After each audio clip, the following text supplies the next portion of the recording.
Hi everyone, welcome to our channel. Let's learn daily. In this video, we will talk about 11th standard differential calculus அப்படினு சொல்லி ஒரு lesson இருக்கும். So அதுதான். So இதுல mathsல பாத்தீங்க அப்படினா differential calculus and integral calculus ரெண்டுமே உங்களுக்கு வந்து physicsக்கு கொஞ்சம் இம்பார்ட்டன்டான ஒரு டூல்ஸ் மாதிரி அப்படினு நம்ம எடுத்துக்கலாம். So அதெல்லாம் கண்டிப்பா உங்களுக்கு எப்படி சால்வ் பண்ணனும் அது எல்லாமே தெரியணும். So further ஒருவேளை நீங்க இன்ஜினியரிங்கோ இல்ல வேற ஏதோ படிக்கிறீங்க அப்படினா அது கண்டிப்பா physics பேப்பர் வரும். So அந்நேரம் உங்களுக்கு கண்டிப்பா இது தேவைப்படும். Next 12thலயும் இந்த போர்ஷன் உங்களுக்கு இருக்கும். So 11thலயே படிச்சிட்டீங்க அப்படினா அந்நேரம் கொஞ்சம் உங்களுக்கு ஈஸியா இருக்கும். ஓகேவா? So அப்ப ஃபர்ஸ்ட் டிஃபரன்ஷியல் கால்குலஸ்னா என்ன? நார்மலா இப்போ ஒரு பஸ்ஸோ இல்ல காரோ டிராவல் பண்ணுது அப்படினு வெச்சுக்கோங்களேன். So அப்ப எப்படி போகும் ஒவ்வொரு ஸ்டாப்லயும் நின்னு போகும் அப்ப அதோட velocity வந்து வேரி ஆகும் ஓகேவா அப்ப டோட்டலா நான் இப்ப இங்க இருந்து நான் மதுரைக்கு போறேன் அதாவது சிவாசி டு மதுரை போறேன் அப்படினா எனக்கு அது வந்து ஒரு 1.5 hours இல்லனா 2 hoursல என்னோட பஸ் என்னை கூட்டி போகும் 60 km/h க்கு நான் டிராவல் பண்ணேனா 2 hoursல அங்க போயிடுவேன் அப்படினு சொல்லி வெச்சுக்கோமே சோ அந்த ஸ்பெசிபிக் அப்படி சொல்றோம்ல சோ அப்போ இந்த 60 km/h ல தான் டோட்டலா இருக்கிற எல்லா டைம்லயுமே உங்களுக்கு வந்து இருக்காது அதாவது சிவாசியில இருந்து விருதுநகருக்கோ இல்ல திருமங்கலத்துக்கோ இந்த டிஸ்டன்ஸ் போகும்போது அதே வெலாசிட்டில தான் போகும் அப்படின்றது நம்மளால சொல்ல முடியாது ஒரு ஆவரேஜா இல்லனா ஏதோ ஒரு வேல்யூ மோஸ்ட்லி எது மேக்ஸिमम போயிருக்கோ அத தான் சொல்லுவோம் ஓகேவா சோ அப்போ டோட்டலா போற டிஸ்டன்ஸ்ல நம்மளோட velocity ஆக்சுவலா வேற பட் ஸ்பெசிஃபிக்கா ஒவ்வொரு டைம் இன்டர்வல்லையும் நமக்கு வந்து என்னோட பஸ்ஸோட velocity வேரி ஆயிட்டே இருக்கும் அந்த வேரியேஷனை ஐடென்டிஃபை பண்றதுக்கு தான் நம்ம என்ன யூஸ் பண்றோம்னா டிஃபரன்ஷியல் கால்குலஸ் யூஸ் பண்றோம் அப்ப என்ன ஒரு பிசிக்கல் குவாண்டிட்டியா இருந்தாலும் அத வந்து ஒரு ஃபங்க்ஷன் மாதிரி நம்ம வந்து டினோட் பண்ணி காட்ட முடியும் ஃபங்க்ஷன் என்னது ஒரு f of x = y - 2 அந்த மாதிரி ஒரு ஈக்குவேஷன் வந்து மேத்ஸ்ல ஃப்ரேம் பண்ணிருப்பீங்க இல்லனா நிறைய யூஸ் பண்ணிருப்பீங்க சோ அதுதான் ஒரு ஃபங்க்ஷன் ஓகேவா அப்போ x க்கும் y க்கும் நடுவுல உள்ள ஏதோ ஒரு ரிலேஷனை நம்ம அந்த ஃபங்க்ஷன் மூலமா சொல்றோம் அப்படி இருக்கும்போது ஸ்பெசிஃபிக்கா இருக்கும்போது அதாவது நான் இப்ப டைமை வச்சு சொன்னேன் velocity சோ இதே மாதிரி ஒவ்வொரு இடத்துலயும் ஒவ்வொரு மாதிரி மாறும் சோ அப்ப அந்த ஸ்பெசிஃபிக்கா இதுக்கு இது எப்படி வேரி ஆகுது அப்படின்றதை நம்ம டிஃபரன்ஷியல் கால்குலஸ் யூஸ் பண்ணி கால்குலேட் பண்ணுவோம் சோ அதுல ஃபர்ஸ்ட் பாத்தீங்கன்னா பேசிக்கா நிறைய ஃபார்முலாஸ் இருக்கு So அந்த formulas தான் உங்களுக்கு வந்து ஸ்கிரீன்ல தெரியுது சோ பாத்தீங்கனாலே தெரியும் ஃபர்ஸ்ட் ஃபார்முலா என்னன்னா d/dx of u + v அப்படினா அடிஷன்ல இருக்கு சோ அப்ப அது உள்ள மட்டும் கொண்டு போய் தனித்தனியா பிரிச்சு எழுதலாம் ஃபார்முலா தான் இது ஓகேவா அடுத்து மல்டிப்ளிகேஷனா இருந்தது அப்படினா ஃபர்ஸ்ட் u கான்ஸ்டன்ட்டா வச்சுக்கணும் அதாவது அது மாறாது அப்படினு அர்த்தம் v ஐ மட்டும் டிஃபரன்ஷியேட் பண்ணி போடணும் ஓகேவா ப்ளஸ் போட்டுட்டு திரும்ப v ஐ கான்ஸ்டன்ட்டா வச்சிட்டு u ஐ டிஃபரன்ஷியேட் பண்ணி போடணும் சோ இந்த dv/dx du/dx ன்னு இருக்குது தான் இது ஃபர்ஸ்ட் டெரிவேட்டிவ் னு சொல்லுவாங்க அத ஒரு தடவை டிஃபரன்ஷியேட் பண்ணது ஓகேவா சோ அப்ப அத d/dx ன்னு சொல்லி மென்ஷன் பண்ணிருக்கோம்ல அத தான் அந்த மேல பிரைம் போட்டு இல்லனா டாஷ் னு சொல்லலாம் prime r dash uv' + vu' ஓகேவா சோ அப்போ உங்களுக்கு இந்த ஈக்குவேஷன் வந்து கிடைக்கும் அதே இது டிவிஷன்ல இருந்தது அப்படினா கீழ உள்ள டேர்ம் அப்படியே போடணும் மேல இருக்க டேர்மை டிஃபரன்ஷியேட் பண்ணி போட்டு மைனஸ் மேல உள்ள டேர்ம் கீழ உள்ள டேர்மை டிஃபரன்ஷியேட் பண்ணி போட்டு whole divided by v². So அப்ப இதை எப்படி எழுதிக்கலாம் vu' - uv'/v² ரெண்டும் கொஞ்சம் குழப்பறமா இருக்கும் ஸ்டார்டிங்ல இருக்க இந்த டேர்ம் மாறிச்சுனா ஃபுல்லா தப்பாயிரும் ஓகேவா சோ அப்ப கரெக்ட்டா நீங்க இங்க படிக்கும்போதே கூட இத மாத்தியே கூட போட்டு படிச்சுக்கோங்க அப்ப vu' + uv' ன்னு கூட மாத்தி படிச்சுக்கோங்க ஓகேவா next d/dx of f of g of x g of x ன்றது f of x உடைய ஒரு ஃபங்க்ஷன் மாதிரி இருக்கு அப்படினு சொல்லலாம் இல்ல f of x ன்றது g of x உடைய ஒரு ஃபங்க்ஷன் சோ அத நான் டிஃபரன்ஷியேட் பண்ணனும் அப்படினா ஹோல் டேர்மையும் ஒரு தடவை டிஃபரன்ஷியேட் பண்ணி போட்டுக்கணும் அதாவது அந்த g of x உள்ள இருக்கிற அந்த f of x ஒரு தடவை டிஃபரன்ஷியேட் பண்ணனும் இன்டு அந்த உள்ள இருக்க டேர்ம்ஸை தனியாவும் டிஃபரன்ஷியேட் பண்ணி போடணும் இது வச்சு எக்ஸாம்பிள் சம் சால்வ் பண்ணுவோம் அந்நேரம் உங்களுக்கு புரியும் இப்போதைக்கு ஃபார்முலாஸ் மட்டும் பாத்துக்கோங்க next constant into f of x ஏதோ ஒரு ஃபங்க்ஷன் எல்லாத்துலயும் காமனா ஒரு 2 ஓ 3 ஏதோ ஒரு வேல்யூ வந்து கான்ஸ்டன்ட்டா இருக்கு காமனா இருக்கு அப்படினா நம்ம அத என்ன பண்ண வேண்டியதில்லை டிஃபரன்ஷியேட் பண்ண வேண்டியதில்லை டைரக்ட்டா அத வெளிய மட்டும் எடுத்து எழுதிரலாம் சோ அப்ப kன்றது என்னது ஒரு கான்ஸ்டன்ட் இன்னொரு விஷயம் என்னன்னா கான்ஸ்டன்ட் எப்பவும் டிஃபரன்ஷியேட் பண்ணும்போது அதோட வேல்யூ 0வா தான் இருக்கும் ஓகேவா சோ நெக்ஸ்ட் பாத்தீங்க அப்படினா x⁴n ஃபார்முலா சோ x⁴n நம்ம நார்மலா பிசிக்ஸ்ல நிறைய இடத்துல யூஸ் பண்ணிருப்பீங்க அந்த கால்குலஸ் மெத்தட் யூஸ் பண்ணி ஈக்குவேஷன் ஆஃப் மோஷன் கால்குலேட் பண்ணுங்க அப்படினா புள்ளி படிச்சிருப்பீங்க சோ அந்த இடத்துலலாம் நம்ம யூஸ் பண்ணிருப்போம் சோ இது வந்து ரொம்ப ரொம்ப முக்கியமான ஃபார்முலா x⁴n என்னது n x⁴n - 1 அதே இது log x இருந்துச்சுன்னா 1/x போட்டுடலாம். a power x னா a power x log a அப்படின்னு சொல்லி போட்டுடலாம். அதே இது எக்ஸ்போனன்ஷியல் பண்ணும்போது அது அப்படியே போட்டுறணும். நெக்ஸ்ட் சைனை டிஃப்ரென்ஷியேட் பண்ணிங்கன்னா காஸை டிஃப்ரென்ஷியேட் பண்ணிங்கன்னா மைனஸ் சைன். இந்த ஃபார்முலாஸ் ஃபுல்லாக அப்படியேவும் இன்டெகிரேஷன்லேயே வரும், அதில் மாறி வரும், சைன் மட்டும் சேஞ்ச் ஆகும். ஸோ அதனால் தெளிவாக பார்த்துக்கோங்க. டேனை பண்ணிங்கன்னா சீக்கன் ஸ்கொயர் எக்ஸ், சீக்கனை பண்ணிங்கன்னா சீக்கன் எக்ஸ் tan x.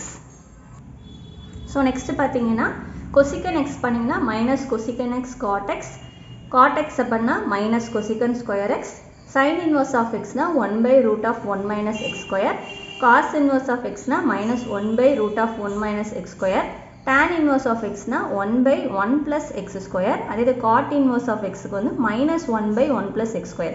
இதில் சைனும் காசும் மோஸ்ட்லி ரெசிப்ரோக்கல் மாதிரி வரனால மைனஸ் வந்திருக்கும். அதேமாதிரி டேனுக்கும் காட்டுக்கும் அடுத்ததுக்கும் அதேமாதிரி மைனஸ் சைன் வச்சு வந்திருக்கும். ஸோ ஃபார்முலாஸ் வந்து உங்களுக்கு படிக்கிறதுக்கு ஈஸியாக தான் இருக்கும்.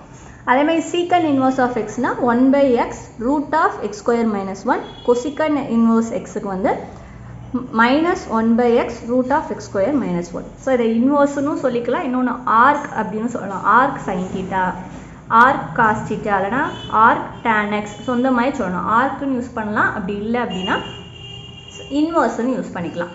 ஓகே, உங்கள் புக்கில் 2 நோட்டேஷனுமே இருக்கும். ஸோ இப்போ இந்த ஃபார்முலாஸை யூஸ் பண்ணி தான் நமக்கு வந்து எக்ஸாம்பிள் சம்ஸ் கொடுத்துருக்காங்க. ஸோ இந்த செட்டுக்கு அப்புறம் இருக்கிற அந்த எக்ஸாம்பிளை நான் உங்களுக்கு எக்ஸ்பிளைன் பண்ணியிருக்கேன். ஸோ வாங்க எப்படி இருக்குன்னு பார்ப்போம்.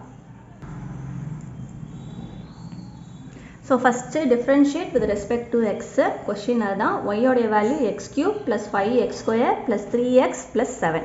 ஸோ நம்ம இங்கே வந்து x பவர் n தான் எல்லாத்துலேயுமே இருக்குது. So x power n formula என்ன படித்தோம்? n x பவர் n-1ன்னு படித்தோம். அப்போ இங்கே x³ இருக்குது, அப்போ n பதில் 3, அப்போ 3 × x பவர் 3 - 1.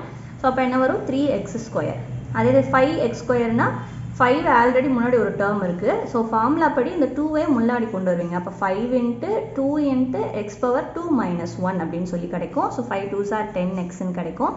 அடுத்து வெறும் x மட்டும்தான் இருக்குது, எக்ஸுக்கு பவரில் 1 இருக்கிறதா அர்த்தம் எதுவுமே இல்லைனா, அப்போ 1 × x பவர் 1 - 1 x பவர் 0ன்னு சொல்லி கிடச்சிருக்கும். இந்த இடத்துல ஆக்சுவலாக என்ன இருக்கும்? x பவர் 0ன்னு சொல்லி இருந்திருக்கும். ஸோ இந்த x பவர் 0 அப்படின்னா அதோட வேல்யூ என்னது? 1. ஸோ அதனால் வெறும் 3 மட்டும் இங்கே வரும். அதே இது கான்ஸ்டன்ட் டிஃப்ரென்ஷியேட் பண்ணால் என்ன கிடைக்கும்னு சொல்லியிருக்கோம்? 0 கிடைக்கும். ஸோ அப்போ அந்த லாஸ்ட் இருக்க 7 நம்ம போட மாட்டோம். இப்போ இதுக்குரிய ஆன்சர் என்னது? 3x² + 10x + 3. அவ்வளோதான். ஸோ என்ன பண்ணியிருக்கோம்? ஜஸ்ட் இந்த ஃபார்முலாவை அப்ளை பண்ணி கொண்டு வந்திருக்கோம். ஸோ அப்போது நிறையா சம்ஸ் இருக்கும் டிஃப்ரென்ஷியேஷனில். அப்போ என்ன மாதிரி சம்க்கு எப்படி சால்வ் பண்ணணும், என்ன ஃபார்முலாஸ் யூஸ் பண்ணணும்னு ஃபஸ்ட்டு அனலைஸ் பண்ணணும். ஸோ இதே இதில் செகண்ட் செட்டு கொஸ்டின் பார்த்தீங்க அப்படின்னா e⁻x + sin x + 2ன்னு கொடுத்துருக்காங்க. அப்போ e⁻x ஃபார்முலாவை யூஸ் பண்ணோம். நமக்கு அதுக்கு முன்னாடி பார்த்தீங்கன்னா டிஃப்ரென்ஷியேஷனுக்குள்ளே 3 டேர்ம் அடிஷனில் இருக்குது. அப்போ நம்மளுடைய ஃபார்முலா படி என்ன பண்ணணும்? 3 டேர்மையும் தனித்தனியாக டிஃப்ரென்ஷியேஷனில் எழுதுகிற மாதிரி எடுத்து எழுதியிருக்கணும். எடுத்து எழுதிட்டு e⁻xக்கு தனியாக ஃபார்முலா சப்ஸ்டியூட் பண்ணணும், sin xக்கு தனியாக சப்ஸ்டியூட் பண்ணணும். அடுத்து 2ன்றது ஒரு கான்ஸ்டன்ட், அதுக்கு என்ன வருமோ அதை போடணும். ஓகேவா? ஸோ அப்போ அப்படி பார்த்தீங்க அப்படின்னா இங்கே என்ன ஆன்சர் வரும்னா, ஸோ ஹோலாக போட்டாச்சு. அடுத்த ஸ்டெப்பில் உள்ள எடுத்து எழுதிக்கோங்க. அப்போ e⁻x டிஃப்ரென்ஷியேட் பண்ணால் e⁻x தான். ஸோ நம்மளுடைய ஃபார்முலா நம்ம ஆல்ரெடி தெரியும். நெக்ஸ்ட்டு sin xை பண்ணால் cos xன்றது தெரியும். ஓகேவா? ஸோ இந்த கீழே ஃபார்முலா எழுதியிருப்பேன். ஸோ அதில் பார்த்தீங்கன்னா உங்களுக்கு தெரியும். சைனை பண்ணால் என்ன கிடைக்கும்? cos x கிடைக்கும். சரியா? அப்போது இங்கேயும் சைனுக்கு பதில் என்ன போட்டுடலாம்? cos xன்னு போட்டுடலாம். லாஸ்ட்டாக பார்த்தீங்கன்னா 2ன்னு சொல்லி ஒரு நம்பர் இருக்கும். 2ன்றது கான்ஸ்டன்ட், கான்ஸ்டன்ட்டை பண்ணால் 0. அப்போ ஆன்சர் என்னது? e⁻x + cos x. So next அடுத்த சம் பார்த்தீங்க அப்படின்னா y = 4 cosecant x - log x - 2 e⁻x. So இதுக்கு முன்னாடி பார்த்தா அதே ஃபார்முலா தான், அடிஷனில் இருந்தது இங்கே சப்ராக்ஷனில் இருக்குது. அப்போ தனித்தனியாக எடுத்து எழுதணும். cosecant x பண்ணிங்கன்னா -cosecant x cot x, log x பண்ணால் 1/x, e⁻x பண்ணால் e⁻x. அப்போ இதை அப்படியே டேரெக்டாக சப்ஸ்டியூட் பண்ணுங்க. 4 × -cosecant x cot x இருக்கும். அப்போ -4 cosecant x cot x. அப்போ ஒரு மைனஸ் அடுத்து இருக்குது. log x பண்ணால் 1/x, மைனஸ் அப்படியே போட்டுடலாம், 2வே அப்படியே போட்டுடலாம். ஏன்னா மல்டிப்ளிகேஷனில் கான்ஸ்டன்ட் இருந்தால் அதை அப்படியே வச்சுக்கலாம். அப்போ 2 × d/dx of e⁻xன்னு இருக்கும். சரியா? அப்படின்னா இந்த இடத்துல நீங்கள் e⁻x டிஃப்ரென்ஷியேட் பண்ணும்போது e⁻x கிடைக்கும். ஸோ இதுதான் உங்களுடைய ஆன்சர். அப்போ இந்த இதை டிஃப்ரென்ஷியேட் பண்ணும்போது -4 cosecant x cot x -1/x -2 e⁻x அப்படின்னு சொல்லி கிடைக்கும். நெக்ஸ்ட்டு 4th சம் பார்த்தீங்க அப்படின்னா y = x minus 1 by x the whole square. அப்போ இது a minus b the whole square ஃபார்மேட்டில் இருக்குது. அப்போ என்ன பண்ணணும், a square plus b square plus 2ab அப்படின்றது படி எக்ஸ்பேண்ட் பண்ணிவிட்டு அதுக்கப்புறம் தான் நம்ம என்ன பண்ணியிருக்கணும், நம்மளுடைய ஃபார்முலாவை சப்ஸ்டியூட் பண்ணியிருக்கணும். அப்போ இதை எக்ஸ்பேண்ட் பண்ணும்போது என்ன வரும், X square plus 1 by x square minus 2x into 1 by x, அதனால் x by xன்னு போட்டிருக்கோம். சரியா, அப்போ x by xனால் வேல்யூ என்னது, கேன்சல் பண்ணிடலாமா, கேன்சல் பண்ணிட்டா 1ன்னு போட்டுடலாம், வெறும் கான்ஸ்டன்ட் மட்டும் இருக்கும். இங்கேயுமே 1 by x ஸ்கொயர்ன்னு இருக்கும், கீழே உள்ளதை மேலே கொண்டு வந்தோன்னா பவரில் மைனஸ் போடுவீங்க. அப்போ x square plus x power minus 2 minus 2 அப்படின்னு சொல்லி கிடைக்கும். இப்போ இதை தான் நம்ம டிஃப்ரென்ஷியேட் பண்ண போகிறோம். அப்போ இப்போ சிம்பிளாக ஆயிடுச்சா, இப்போ இங்கே என்ன ஃபார்முலா நம்ம யூஸ் பண்ணலாம், டேரெக்டாக எக்ஸ் பவர் என்க்குரிய ஃபார்முலாவை நம்ம யூஸ் பண்ணலாம். அப்போது இங்கே ஃபஸ்ட்டு எக்ஸ் ஸ்கொயர் இருக்க இடத்துல என்ன போடுவீங்க, 2 into x power 2 minus 1 plus இங்கே மைனஸ் 2 இருக்குது, so minus 2 into x power minus 2 minus 1 minus கான்ஸ்டன்ட்டை டிஃப்ரென்ஷியேட் பண்ணும்போது 0. அப்போ இங்கே என்ன கிடச்சிருக்கும் உங்களுக்கு, 2x minus 2x power minus 3. பவரில் மைனஸ் இருந்துச்சுன்னா கீழே டினாமினேட்டர் கொண்டு போயிடுவோம். ஸோ அப்போ மைனஸ் 2 by x cube அப்படின்னு சொல்லி கிடைக்கும். ஸோ அப்போ இதோட டிஃப்ரென்ஷியேஷன் வேல்யூ பார்த்தீங்கன்னா 2x minus 2 by x cube. So next fifth sum. So fifth sum பார்த்தீங்க அப்படின்னா y equal to x e power x log x. இதோட ஜென்ரல் ஃபார்மில் வந்து uv மெத்தடு, uv மல்டிப்ளிகேஷனில் இருக்குது. அப்போ ஒன்று கான்ஸ்டண்ட்டாக வச்சுட்டு இன்னொன்று டிஃப்ரென்ஷியேட் பண்ணணும். அதே மாதிரி அடுத்த தடவை பண்ணும்போது எதை கான்ஸ்டண்ட்டாக வச்சிங்களோ அதை டிஃப்ரென்ஷியேட் பண்ணிட்டு டிஃப்ரென்ஷியேட் பண்ணதை கான்ஸ்டண்ட்டாக வச்சுக்கணும். ஓகேவா, இப்போ இங்கே 3 டேர்ம் இருக்குன்றப்போ 2 டேர்மை ஃபஸ்ட்டு கான்ஸ்டண்ட்டாக வச்சுக்கோங்க, ஒன்று டிஃப்ரென்ஷியேட் பண்ணணும். இதே ப்ராசஸாக அந்த 3 டேர்ம்ஸுமே டிஃப்ரென்ஷியேட் பண்ணுற மாதிரி நம்ம மாற்றி எழுதணும். ஓகேவா, ஸோ இப்போ இங்கே பார்த்தீங்கன்னா தெரியும், x e power x log x, எக்ஸை டிஃப்ரென்ஷியேட் பண்ணால் 1 கிடைக்கும். ஏன்னா x power n into x power n minus 1ன்னு வரும். அப்போ எக்ஸுக்கு என்ன வரும் உங்களுக்கு, 1 இன்ட்டு எக்ஸ் பவர் 1 மைனஸ் 1 வெறும் 1 மட்டும் வரும். எக்ஸ் பவர் 0 1ன்னு சொல்லி கிடைக்கும் ஆக்சுவலாக. சரியா, இ பவர் எக்ஸை டிஃப்ரென்ஷியேட் பண்ணால் இ பவர் எக்ஸ், லாக் எக்ஸை பண்ணால் 1 by x. இது மூணையும் தனித்தனியாக பண்ணும்போது நமக்கு கிடைக்கிறது. இப்போ 3 மல்டிப்ளிகேஷனில் இருக்குது.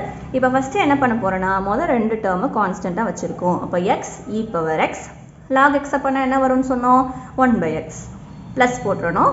இப்போது எக்ஸையும் log xையும் கான்ஸ்டண்ட்டாக வச்சுக்கோங்க. இ பவர் எக்ஸை டிஃப்ரென்ஷியேட் பண்ண போகிறோம். இ பவர் எக்ஸை டிஃப்ரென்ஷியேட் பண்ணால் என்ன கிடைக்கும், அது இ பவர் எக்ஸ் தான் கிடைக்கும். ஸோ அதை அப்படியே போட்டுடலாம். ப்ளஸ் 1 எக்ஸை பண்ண போகிறோம். அப்போ 1 இன்ட்டு எக்ஸ் பவர் 1 மைனஸ் 1 இ பவர் எக்ஸ் லாக் எக்ஸை அப்படியே போட்டுடலாம். ஓகேவா, ஸோ அப்போது இதில் நெக்ஸ்ட் டேர்ம் அப்போ சால்வ் பண்ணால் என்ன கிடைக்கும், e power x plus x e power x log x plus e power x log எக்ஸ்ன்னு கிடைக்கும். எல்லாத்துலேயும் இ பவர் எக்ஸை கான்ஸ்டண்ட்டாக எடுத்துருங்க, ஏன்னா இங்கே எக்ஸ் கேன்சல் அவுட் ஆகிருக்கும், அதனால் அப்படி இருக்கும். அப்போ இங்கே எதுவுமே இருக்கிறதையும் எடுத்துட்டோம். அப்போ அங்கே 1 இருக்கதா அர்த்தம். இப்போ 1 plus X log x plus log x. So கீழே இருக்கிறத நம்ம யூஸ் பண்ண ஃபார்ம்லே. ஓகேவா, ஸோ ரொம்ப ரொம்ப ஈஸியாக தான் இருக்கும். கொஞ்சம் என்ன ப்ராப்ளம் இருக்குது, என்ன நம்ம அப்ளை பண்ணணும், நமக்கு ஃபார்முலாஸை முதல்ல மனப்பாடம் பண்ணணும். ஸோ மனப்பாடம் பண்ணிட்டீங்கனாலே உங்களுக்கு ஈஸியாக இருக்கும். நெக்ஸ்ட் பார்த்தீங்கன்னா y equal to cos x by x cube. அப்போ u பை v மெத்தட் மாதிரி இருக்குது. ஸோ அப்போது v u dash minus u v dash by v ஸ்கொயர்னு ஃபார்முலா போடுவோம். ஸோ அப்போது காஸ் எக்ஸை பண்ணால் நமக்கு என்ன கிடைக்கும், மைனஸ் சைன் எக்ஸ் கிடைக்கும். எக்ஸ் கியூபை பண்ணால் 3 இன்ட்டு எக்ஸ் பவர் 3 மைனஸ் 1, அப்போ 3x ஸ்கொயர் கிடைக்கும். இது நமக்கு ஜென்ரலாக தெரிஞ்சது தான். ஸோ அப்போது இது மேலே இருக்கிறது u, கீழே இருக்கிறது v. அப்போது ஃபஸ்ட்டு டிஃப்ரென்ஷியேட் பண்ணும்போது கீழே உள்ள டேர்மை அப்படியே போட்டணும், ஏன்னா v தான் இருக்குது. அப்போ எக்ஸ் கியூப் இன்ட்டு யூவை டிஃப்ரென்ஷியேட் பண்ணி போடணும். ஸோ யூ வேல்யூ என்னது, காஸ் எக்ஸ். காஸ் எக்ஸை டிஃப்ரென்ஷியேட் பண்ணால் என்ன கிடைக்கும், மைனஸ் சைன் எக்ஸ் கிடைக்கும். ஆல்ரெடி ஒரு மைனஸ் எடுத்துருக்கு, அதையும் போட்டுருங்க. அடுத்த ஃபார்முலா படி என்ன பண்ணணும், யூவை அப்படியே போட்டணும். யூ வேல்யூ என்னது, காஸ் எக்ஸ். v உடைய வேல்யூ எக்ஸ் கியூபு, எக்ஸ் கியூபை டிஃப்ரென்ஷியேட் பண்ணி போடணும். அப்போ 3 இன்ட்டு எக்ஸ் பவர் 3 மைனஸ் 1, அப்போ இங்கே என்ன கிடைக்கும், 3x ஸ்கொயர்னு கிடைக்கும். ஸோ இங்கே மைனஸ் வெளியே கொண்டு போய் எழுதிங்கன்னா minus x cube sine x minus 3x square cos x by x power 6ன்னு எழுதிடலாம். இது எல்லாத்துலேயுமே எக்ஸ் பவர் சம்திங் ஏதோ வேல்யூ காமனாக இருக்கும். ஸோ அதை வெளியே எடுத்துடலாம், ஏன்னா எக்ஸ் ஸ்கொயர் தான் மினிமம். அப்போ அதுதான் இதில் இருக்கும். இப்போ எக்ஸ் ஸ்கொயர் காமனாக எடுத்துகிட்டு மேலேயும் கீழேயும் கேன்சல் பண்ணிங்கன்னா கீழே வந்து உங்களுக்கு என்ன ஆயிரும் அப்படின்னா எக்ஸ் பவர் 4ஆக மாறிடும். ஓகேவா, எக்ஸ் ஸ்கொயரை காமனாக எடுத்ததுக்கப்புறம் இப்போ உள்ள ரிமைனிங் என்ன இருந்திருக்கும், x sine x plus 3 cos எக்ஸ்ன்னு கிடச்சிருக்கும். அப்போ ஆன்சர் என்னது, minus x sine x plus 3 cos x by x power 4. இங்கே ஹோல் மைனஸ், எல்லாத்துக்குமே அந்த மைனஸ் வரும். சரியா, ஸோ அந்த ப்ராக்கெட் போடல அப்படின்னா அதுவும் தப்பு. நெக்ஸ்ட் பார்த்தீங்க அப்படின்னா 7th sum y equal to log x by e power x. ஓகேவா? ஸோ e power x மேலே கொண்டு வந்தால் என்ன வரும்? e power minus xன்னு எடுத்துக்கலாம். ஸோ இதையும் u by v மெத்தட் படி போட்டாலும் சேம் ஆன்சர் தான் வரும். பட் அவ்வளோ தூரம் நம்ம சுற்றுறதுக்கு டேரெக்டாக பவரை மேலே கொண்டு வந்துட்டிங்கன்னா மைனஸ்ன்னு மாறிடும். அப்போது மல்டிப்ளிகேஷனாக மாறிடும். டேரெக்டாக ஒன்றை கான்ஸ்டண்ட்டாக வச்சு இன்னொன்று நம்ம டிஃப்ரென்ஷியேட் பண்ணி போட்டுடலாம். அப்போ log x டிஃப்ரென்ஷியேட் பண்ணால் நமக்கு என்ன வேல்யூ வரும்னு தெரியும்? 1/x வரும். e power x டிஃப்ரென்ஷியேட் பண்ணால் என்ன கிடைக்கும் தெரியும்? e power x தான் கிடைக்கும். பட் மேலே இருக்கிறதுக்கு வேல்யூ இருக்குது, -1 இருக்குது அப்படின்றப்போ அந்த -xையும் நம்ம திரும்ப ஒருத்துக்க டிஃப்ரென்ஷியேட் பண்ணணும். இதுதான் நான் உங்களுக்கு வந்து ஃபார்முலா சொல்லும்போது சொன்னேன். f of g of x அப்படின்னு ஃபங்க்ஷனுக்குள்ளே இன்னொரு ஃபங்க்ஷன் வர்ற மாதிரி இருக்கா? e power xன்றது ஒரு ஃபங்க்ஷன், அதுக்குள்ளே ஒரு -xன்றது இருக்குது. அப்போ ஃபங்க்ஷனுக்குள்ளே ஃபங்க்ஷன் வர மாதிரி இருந்தால் அதையும் நம்ம டிஃப்ரென்ஷியேட் பண்ணி போடணும். ஸோ அப்போ e power -xஐ பண்ணிங்க அப்படின்னா e power -x அப்படியே போடணும். திரும்ப -xஐ மட்டும் பண்ணும்போது என்ன கிடைக்குமோ அதை மல்டிப்ளிகேஷனில் போடணும். அப்போ என்ன வரும்? -1 into x power 1 - 1. அப்போ e power -x into -1 into x power 0 இருக்கும். இப்போ e power -x into -1 minus e power -xன்னு answer வந்திருக்கும் அதுக்கு. ஓகேவா? ஸோ இதுதான் அதுக்குரிய வேல்யூ. சரியா? ஸோ அப்போ இப்போ போடலாமா? இப்போ சப்ஸ்டியூட் பண்ணுங்கள். கீழே இருக்கிறத மேலே கொண்டு வந்துட்டேன். ஸோ பவரில் வேரியேஷன் ஆயிருக்கு. ஸோ நான் இப்போ மல்டிப்ளிகேஷன் மெத்தட்லேயே யூஸ் பண்ணிடலாம். ஸோ அப்படி போடும்போது என்ன கிடைக்கும்? log x அப்படியே வச்சுருக்கலாம். e power x பண்ணும்போது e power x -1 கிடைக்கும். ப்ளஸ் அடுத்து e power x அப்படியே வச்சுட்டு log x பண்ணால் 1/x. ரெண்டுலேயுமே e power x காமனாக எடுத்துடலாம். அப்போ 1/x minus log x அப்படின்னு சொல்லி கிடச்சிருக்கும். ஸோ நெக்ஸ்ட்டு செட்டு அந்த சம்மில் இருக்கிற ஃபார்முலா. ஸோ இதில் பார்த்தீங்க அப்படின்னா find f dash of 3 and f dash of 5 for if f of x is equal to modulus of x minus 4. அப்போ x உடைய வேல்யூ என்னது? -4ம் +4ம் அதுக்குள்ளே தான் நம்மளோட வேல்யூ இருக்கணும். அப்போ இதுக்கு எப்போ அந்த வேல்யூ நம்ம சப்ஸ்டியூட் பண்ணும்போது எக்ஸிஸ்டாக இருக்கும்னா -1ம் +1 இருக்கும்போது இருக்கும். அப்போ f dash of 3 அப்படின்னு போடும்போது ஒரு தடவை டிஃப்ரென்ஷியேட் பண்ணியிருந்தீங்க அப்படின்னா -1ம், f dash of 5ஓட வேல்யூ 1ன்னு நமக்கு வந்திருக்கும். இந்த லிமிட்டுக்குள்ளே வச்சு நம்ம இதை சப்ஸ்டியூட் பண்ணியிருக்கோம். ஓகேவா? ஸோ இது அவ்வளோதான். ஸோ லாஸ்ட் சம் முக்கியம் இல்லை, அதுக்கு முன்னாடி உள்ளதெல்லாம் நீங்கள் நல்லா தரவை பார்த்துக்கோங்க. ஸோ நமக்கு ரொம்ப ரொம்ப ரொம்ப முக்கியமானது என்னென்னா அந்த ஃபார்முலாஸை மனப்பாடம் பண்ணிடுங்க. ஃபார்முலாஸ் பார்த்துட்டிங்க அப்படின்னாலேவும் உங்களுக்கு ரொம்ப ஈஸியாக இருக்கும். ஸோ ஃபஸ்ட்டு பாதி ஃபார்முலாஸ் யூஸ் பண்ணி சால்வ் பண்ணியிருக்கோம். இதுக்கப்புறம் வர்றது இன்னும் கொஞ்சம் காம்ப்ளெக்ஸாக மாறும். ஸோ அது ரொம்ப நல்லாயிருக்கும். நீங்கள் கொஞ்சம் அந்த ஃபார்முலாஸை மட்டும் என்ன அப்ளை பண்ணணும் அப்படின்னு கண்டுபிடிச்சிட்டிங்கனாலே உங்களுக்கே ஒரு இன்ட்ரெஸ்ட் வந்துடும் அதை சால்வ் பண்ணுறதுக்கு. ரொம்ப ரொம்ப ரொம்ப கஷ்டமாக இருக்கும்னு சொல்லி நெக்லெக்ட் பண்ணாமல் கண்டிப்பாக இந்த சாப்டர்ஸ், அதாவது டிஃப்ரென்ஷியல் கால்குலஸையும் இன்டெக்ரல் கால்குலஸையும் பார்த்துருங்க. ஓகேவா? இந்த வீடியோவில் ஏதாவது டவுட் இருந்தால் கேளுங்க. தேங்க்யூ.